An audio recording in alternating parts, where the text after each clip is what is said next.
I love shooting with anamorphic lens. The anamorphic format is my favorite format to shoot in. And when it comes to this particular format, it gives you such character. And there's one particular lens and one particular focal length that I really enjoy and has quickly become my favorite focal length. That is the 65mm Blazar Remus. Now, if you're new to my channel, I love talking about filmmaking. I do tutorials. I love cinematography. I love photography. Anything visual and storytelling based. This channel that's what it's all about. So the Blazar Remus came out. They're pretty old. No, I won't say pretty old, but in terms of the market of video production and gears and the selling of gears, the Blazar Remus is a little bit on the older side. However, that doesn't matter. This lens is such a character-based lens. When I mean character-based, I mean the different features that this lens produces.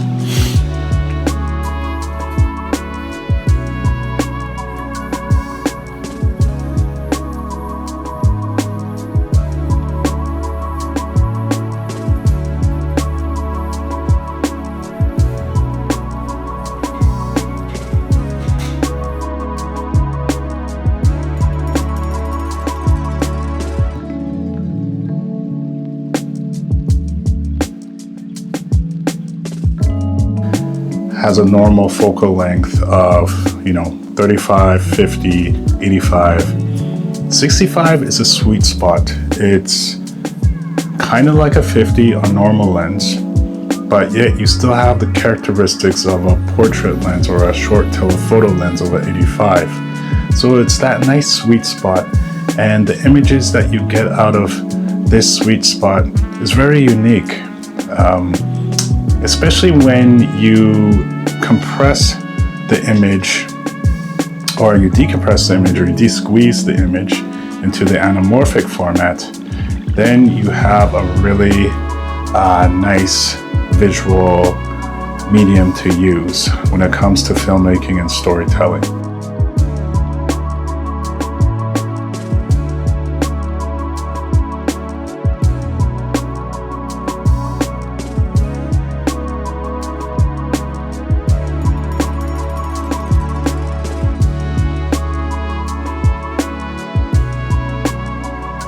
When you're telling a story in films or whatever content that you're creating, I think this lens would be ideal for sort of portrait shots, interview shots, the medium close focal length when it comes to, say, narrative or documentary.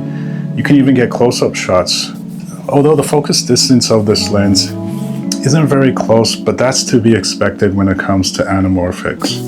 This lens is ideal for me because most of my filters are 77mm threads. All the Remuses have a 77mm thread on pretty much all their lenses. So this is great for different filtration, ND filters, polarization filters, or even black pro mist filters, even though I tried putting a black pro mist on this lens and it made the image a little bit too soft, So when it comes to this lens, you don't really need filtration. Although if you want to achieve a certain look, you can experiment. The build quality of this lens is very good. It's all metal housing. It doesn't feel cheap at all. It's not super light, but it's, light enough for an anamorphic lens, I think. Just all around solid lens. The gears are very smooth. So when you're pulling focus, it'll be not too bad. And this lens measures in t-stops. So this lens has such character. The edges distort a lot, so you get, but I mean this is the feature of an anamorphic lens. and the bokeh is very nice. You know, you have your nice bokeh, and the lens flares are moderate. For me, I feel like they can be toned down just a little bit, but I don't mind it at all. The flares aren't too bad. Now, because of the heavy characteristics of this lens, I wouldn't use this lens for, say, a corporate video.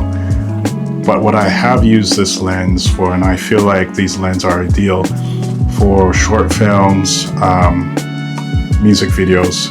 These are the two applications in which I use this lens for, and I felt like this lens made my footage look great and made everything shine in terms of cinematic quality. Yeah, I couldn't be happier with this particular focal length.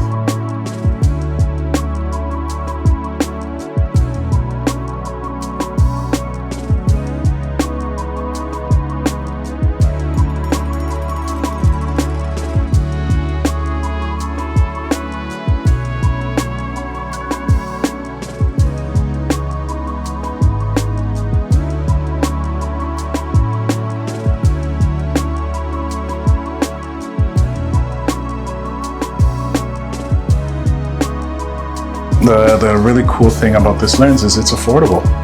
It's affordable. Like I said in some of my previous videos, anamorphic lenses used to be very expensive now. But now these companies have come out with these amazing lenses, and they're affordable for your independent filmmakers and content creators. So this is a great time in filmmaking.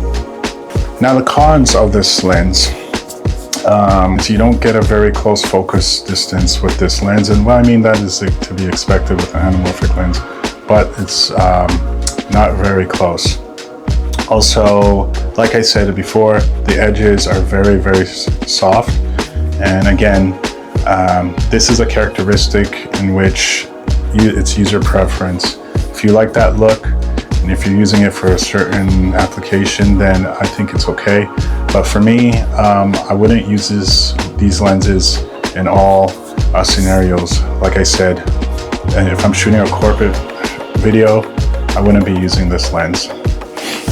So again, I couldn't recommend this lens enough. I mean, for me, for my taste, it's my most favorite focal length, and I come to realize I'm always grabbing this lens because I just love the look of it.